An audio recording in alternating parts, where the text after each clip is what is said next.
Buenas a todos y bienvenidos a mi canal. Mi nombre es César Cañete y espero que me acompañéis a lo largo de este BookTag que estamos a punto de comenzar. Pero antes de eso, dentro cabecera.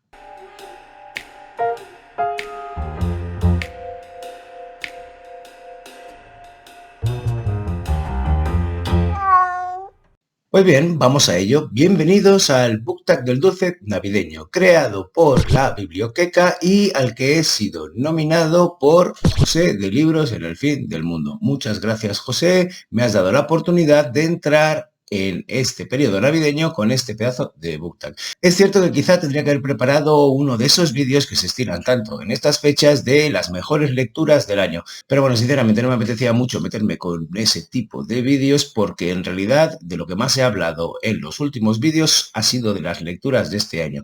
Y me apetecía darle un poquito más de contenido diferente porque me da la sensación de que me estoy repitiendo mucho. Quizá esto tiene que ver con el hecho de haber hecho la semana pasada un BookTag con 31 recomendaciones en las que intenté por todos los medios no repetirme en exceso, pero oye, que son 31 recomendaciones. En fin, que como siempre estoy hablando de cosas que no debería cuando me debería centrar, por supuesto, en el BookTag del dulce navideño que he preparado para esta ocasión. Así que, sin más dilación, y de nuevo agradeciéndole la nominación a José y la creación del BookTag a la biblioteca, vamos con la primera premisa. 1. Turrón Suchar, un autor que nunca te falle. Bien, si bien es cierto que esta primera premisa está escrita en presente, yo voy a hablar de un autor que nunca me falló en el pasado y que quizá ahora sí que no entraría dentro de lo que se me pide. Pero en ese afán de no repetirme en exceso, os pienso hablar de James Ellroy. Sí, Perro Rabioso Ellroy, uno de los mejores autores de novela negra contemporánea. ¿Por qué? Bueno, porque su fama y su calidad literaria y la cantidad de títulos que lleva a cuestas lo atestigua. Y es que además sigue en activo y no para de publicar cada cierto tiempo. Sin embargo, yo me voy a centrar en una serie de libros en una época de mi vida en que todo lo que caía en mis manos de este señor me lo leía y lo devoraba cual perro rabioso, que ese es el apodo que le pusieron en el momento en el que tuvo que cambiar de estilo porque resulta que presentó un manuscrito de unas 800 páginas y su editor le dijo, lo necesito, pero en 400. Y él se puso a trabajar y lo que hizo fue quitar todos los adjetivos y todos los adverbios que le parecieron superfluos y consiguió alcanzar un estilo súper lacónico y súper aséptico, de mordedura de un perro rabioso con frases cortitas y directas a lo que quiere decir. Así pues me parece un apodo de lo más acertado. De entre esos libros que yo me devoré en esa época de mi vida y que hicieron que James Ellroy entrase en ese tipo de autores, que no fallan nunca, están, por ejemplo, La Dalia Negra, que es sobre un caso muy famoso en Los Ángeles de los años 50, L.A. Confidential, como no, que es un pedazo de novelón y que además la película también es una maravilla. Está el que a mi juicio es de esa trilogía el que más me gustó, Jazz Blanco, y otro que para mí es una rareza y que es una maravilla leerlo porque es una obra autobiográfica basada en su propia investigación sobre el asesinato de su madre. Porque sí, porque el pobre James Ellroy se quedó huérfano de madre a los 12 años cuando sus padres estaban separados y su madre salía mucho de fiesta y se cruzó con un asesino que la dejó tirada en la cuneta. Esto ni que decir tiene que traumatizó al pequeño James Ellroy y le llevó por una vida de excesos de voyerismo y de lo que le ha llevado a lo que es ahora mismo. Bien, este libro del que os hablo es Mis Rincones Oscuros y es una maravilla porque es la historia de cómo ya de adulto, ya de escritor consagrado, se dedicó a intentar encontrar al asesino de su madre porque esa era una investigación que había quedado sin resolver. Era un caso abierto, un cold case. De cualquier manera, todos los libros de los que os he hablado son una maravilla, pero este en concreto es enternecedor y hace que entiendas un poco la psique, la forma de pensar de James Ellroy. Así que nada, para esta primera premisa, el autor de novela negra, James Ellroy. Vamos a por la segunda. 2. Orejones. Libro que no sea para todos. Bueno, para empezar os diré que a mí los orejones no me gustan mucho. ¿Qué vamos a hacer? A mí esta cosa de fruta desecada no me ha gustado en la vida. No me gustan ni las pasas, que cuando las encuentras en las bolsas de frutos secos, de mezcladitos, yo siempre las aparto. Pero bueno, eso, orejones, segunda premisa, libro que no sea para todos.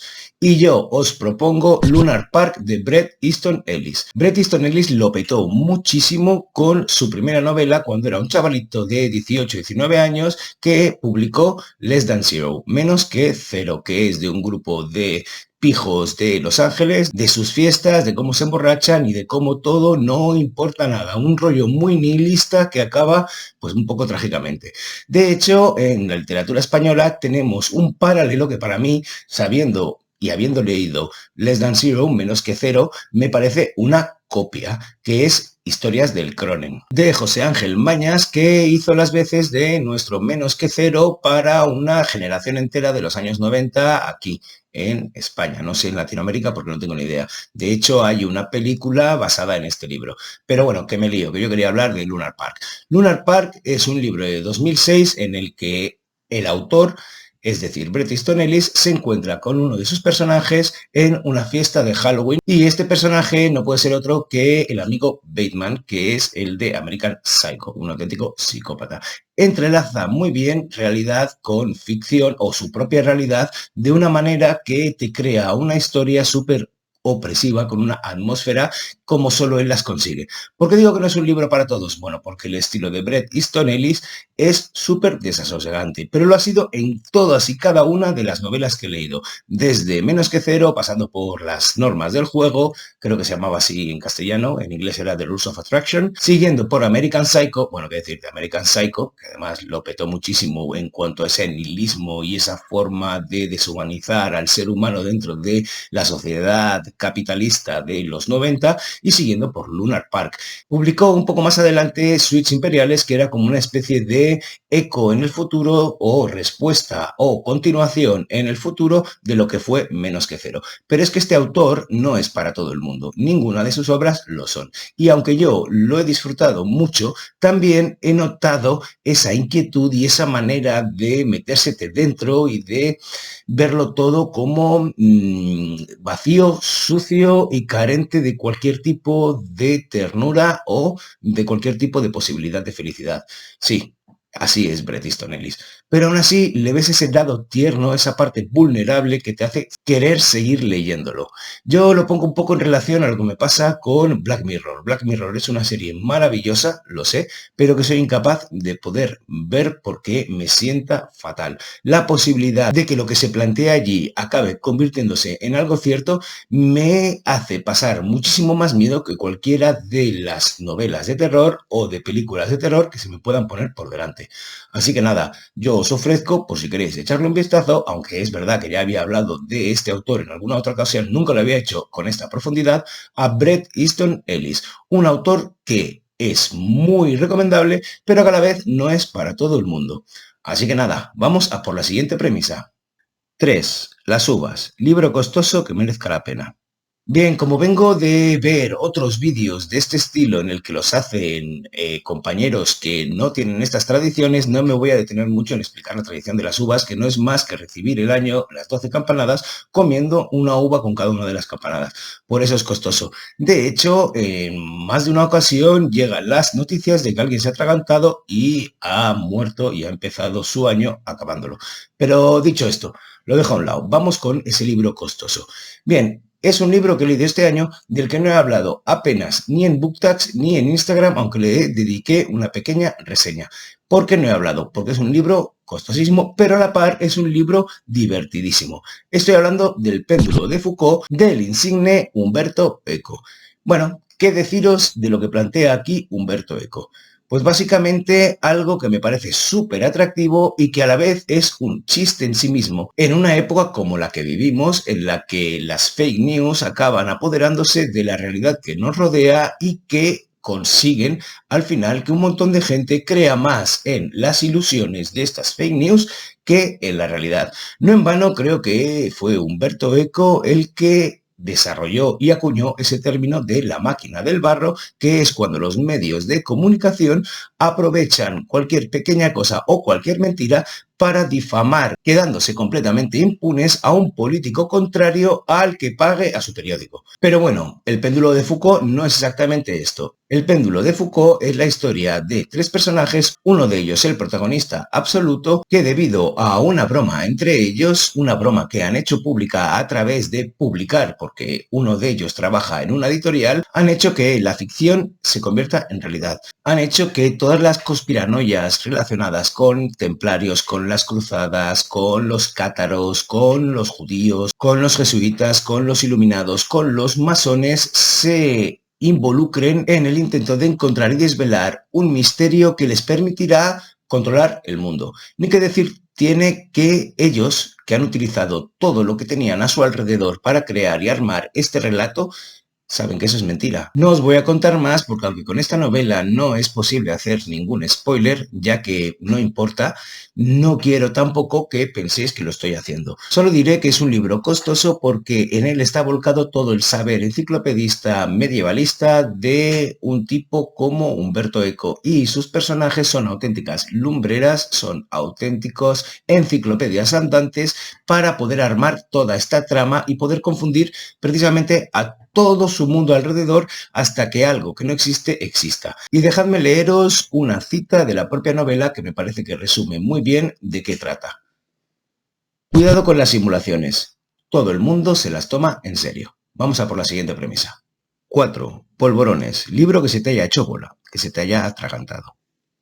Bien, el libro del autor del que os voy a hablar era un libro que en el momento en el que lo adquirí sonaba muchísimo por todos lados y el autor, por tanto, también. Tenía muchas ganas de leerlo, pero pues tal y como dice esta premisa, pues se me atragantó, se me hizo bola. Estoy hablando de Canadá, de Richard Ford, que partía de una premisa que me parecía súper interesante, pero que luego con su lectura se me acabó desinflando un poquito y he de decir que el propio prestigio de Richard Ford me pareció que estaba súper inflado y que en realidad no era para tanto, aunque todo el mundo hablaba maravillas de este Canadá de Richard Ford. La premisa de la que parte esta novela es muy sencilla, pero a la vez muy atrapante, que no es otra que durante los años 30, durante la depresión norteamericana, un matrimonio se decide a atracar un banco, pero son apresados por la policía y en consecuencia sus hijos, una pareja de mellizos, un chico y una chica,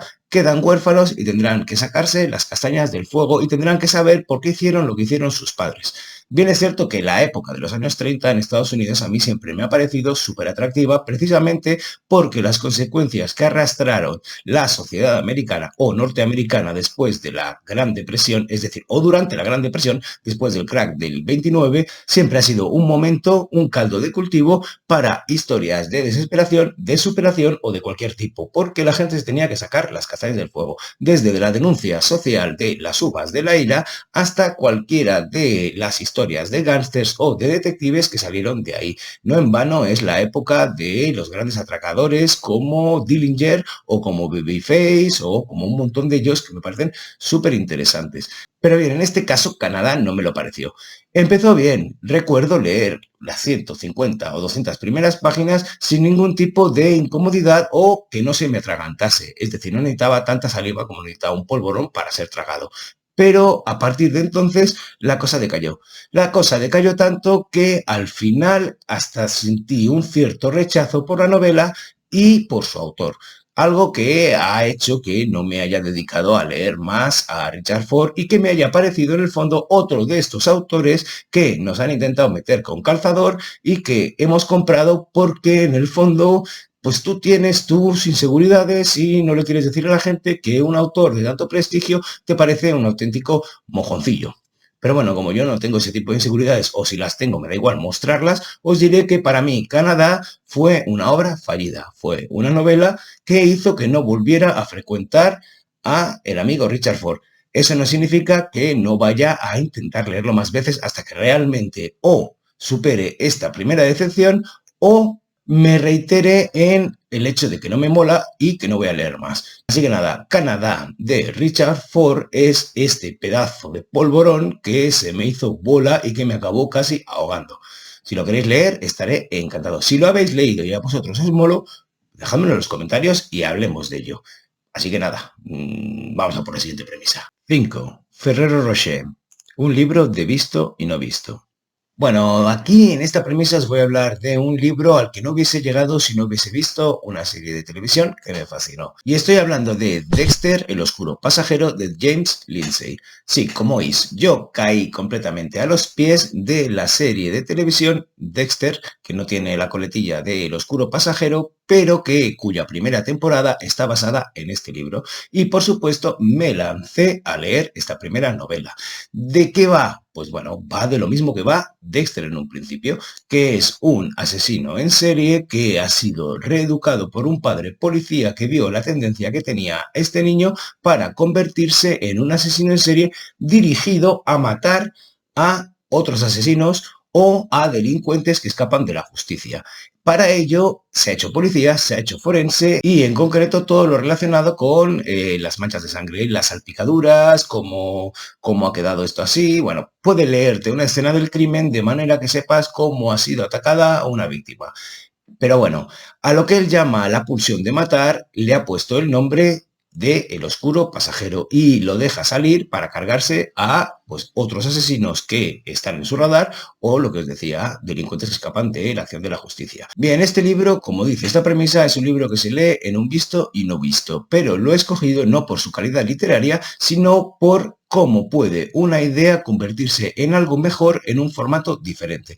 Porque aunque la novela está muy bien, el hecho de que la trasladaran a una serie de televisión hizo que esta historia, esta idea del asesino justiciero que se esconde a plena luz del día, que es una idea que me parece muy buena, perfecta, se desarrolla y se lleva a cabo mucho mejor en un formato de serie de televisión que en el formato de novela. Al menos tiene un montón de decisiones, la serie, que compensan mucho otras decisiones que tiene esta novela que nunca pensó o nunca supo que pasaría a ser una serie. Estoy seguro de que Jeff Lindsay le tocó la lotería cuando le ofrecieron hacer eso, que de su novela, que igual era autoconclusiva en un primer momento, pero que evolucionó gracias a la serie, es decir, sacaron un par o tres más de novelas, pero que tampoco he leído y no creo que sean muy buenas, como decía, tocó la lotería al ofrecerle el hacer una serie de su historia. ¿Por qué? Porque la serie es, bueno, para mí una maravilla. Las últimas temporadas son lo que son, pero al menos la novela conserva la misma cualidad que la serie, que se lee en un visto y no visto. Así que nada, espero que os parezca interesante. Sé que hay gente que le gustó mucho la novela. A mí no me desagradó, pero teniendo en cuenta el listón que había dejado la serie, este es un ejemplo que quería traer de cómo en muchas ocasiones se puede mejorar lo que está escrito, aunque para muchos esto sea un auténtico tabú. Pero bueno, ¿qué le vamos a hacer? Vamos a por la siguiente premisa. 6. Peladillas. Libro que te haya dejado muda. Bien, aquí os vengo a hablar de un libro polémico en su momento y que no fue nada fácil su lectura, aunque precisamente se titula Lectura fácil de Cristina Morales. Es un libro al que le dediqué una reseña entera ya hace un año o año y medio o 2 años quizá, y que produjo mucha polémica porque en su momento la autora, creo que además de ganar el premio Herralde de novela, ganó el premio nacional, es muy contestataria y siempre está poniendo en lugares incómodos al poder, de la misma manera que hace esta novela, que va precisamente de 4 hermanas o 4 parientas, 4 personas que tienen lazos de sangre, que comparten un piso tutelado porque todas tengan alguna discapacidad y el poder quiere intentar controlar sus vidas. Lo hará de cierta manera y tenemos diferentes voces para cada una de las 4 protagonistas con una postura diferente ante el poder. Digo que no es una lectura fácil porque es una lectura que crea conciencia, que obliga a plantearte como lector tu posición ante lo que viven esos personajes, cómo reaccionan a lo que se les plantea y cómo reaccionas tú, cómo se validan a través del sexo y la danza, cómo el cuerpo es algo que está más allá de lo que debería ser normativo y no normativo, y cómo en definitiva lo que decía, tomar conciencia de la posición de poder que ocupamos y de la posición de poder que ocupan otras personas que no tienen poder, básicamente. Así es una novela que pretende dar voz a los que nunca tienen voz y están sometidos sometidos a la tutela de un Estado, por ejemplo, en este caso, que pretende decirles lo que está bien y lo que está mal. De cualquier manera, la he traído a colación porque precisamente con todo lo que dice te deja completamente mudo. Por eso y porque dentro de nada se va a estrenar una serie basada en esta misma novela y se ha estrenado un montaje en Madrid cuya dirección y adaptación ha llevado a cabo Alberto San Juan y que me escuché hace 3 días o 4 días una entrevista que le hacía a Anita Fuentes y que os pondré abajo en el cajón de descripción por si os interesa saber de qué va y qué es lo que trata y qué es lo más interesante para mí. Es decir, que consigue crear conciencia de las realidades de otras personas y del puesto que ocupamos nosotros en esta realidad y en esta sociedad. Así que nada, una novela que me dejó mudo, aunque ya habéis visto todo lo que he dicho de ella, en el momento en el que la leí. Lectura fácil de Cristina Morales. Vamos a por la siguiente premisa. 7. Roscón de Reyes. Libro con sorpresa. Bien, del libro que os voy a hablar, no creéis que he querido hacer un juego de palabras con la premisa, porque os voy a hablar de un libro de el autorazo del terror, el maestro por excelencia, Stephen King, por lo de Roscón de Reyes. En fin, broma tonta. Y la novela de la que os quiero hablar no es tanto una novela, sino una nouvelle, un relato dentro de otra novela que se agrupó en lo que se llamó o se tituló Todo oscuro sin estrellas, que consta de 4 relatos, de 4 nouvelles, novelas cortas, y esta de la que os quiero hablar es Un buen matrimonio. Os voy a hablar de la sorpresa inicial, porque es la premisa con la que parte el libro y que está basado en una historia real. Así que no es un spoiler porque precisamente es a través de esta sorpresa cómo se desarrolla la trama de esta novela. Y digo que está basado en una historia real porque a Stephen King le inspiró una historia real contar Un buen matrimonio.